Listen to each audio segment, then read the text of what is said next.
یہ سوال ہے ہم سب جو قرآن میں آیت ہے کہ لوگوں کو نیکی کی طرف بلاؤ احسن طریقے سے، تو اس سے کیا مراد ہے؟ کیا یہ اقامت دین کی دعوت نہیں ہے؟ نیکی کی طرف بلانے کا مطلب ہے دین کی دعوت دینا۔ دین کی دعوت دین کے احکام میں سے ایک بڑا حکم ہے۔ اقامت دین کوئی ایک یا دو یا تیسرا حکم نہیں ہے۔ اقامت دین کا مطلب ہے دین میں جو بات بھی ہے اس پر عمل پیرا ہونا۔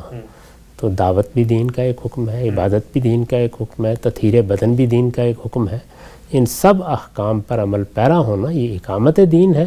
یہاں جو بات کہی گئی ہے وہ دین کی دعوت کے حکم کو بیان کیا گیا ہے۔ ٹھیک، یہ ہم سب پوچھا گیا ہے کہ عام طور پہ ایک بات بڑی مشہور ہے کہ جیسی عوام ویسے حکمران، اس کی کوئی دینی لحاظ سے بھی حقیقت ہے؟ اگر لوگوں کے اندر اعلیٰ اخلاق ہوں گے، اعلیٰ کردار ہوگا، اعلیٰ سیرت ہوگی، ان کے سوچنے سمجھنے کے انداز علمی اور عقلی لحاظ سے معتدل ہوں گے تو اللہ تعالیٰ بھی عنایت فرماتا ہے اور ایسے حکمرانوں کو توفیق دیتا ہے کہ ان کی ذمہ داری سنبھالیں جو ان کے لیے رحمت بن جائے۔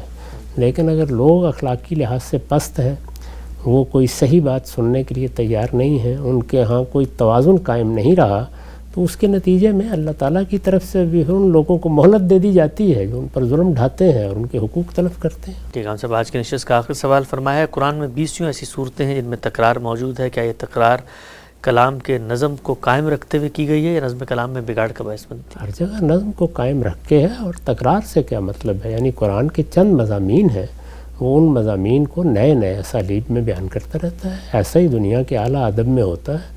ان چند مضامین ہی کو سامنے رکھ کر قرآن مجید نے انذار کیا ہے، بشارت دی ہے، خبردار کیا ہے، اشکالات دور کیے ہیں، سوالوں کا جواب دیا ہے۔ یہی چیز کسی دعوت میں کی جاتی ہے۔ قرآن مجید کوئی سائنس یا جغرافی یا تاریخ کی کتاب نہیں ہے کہ جس میں تکرار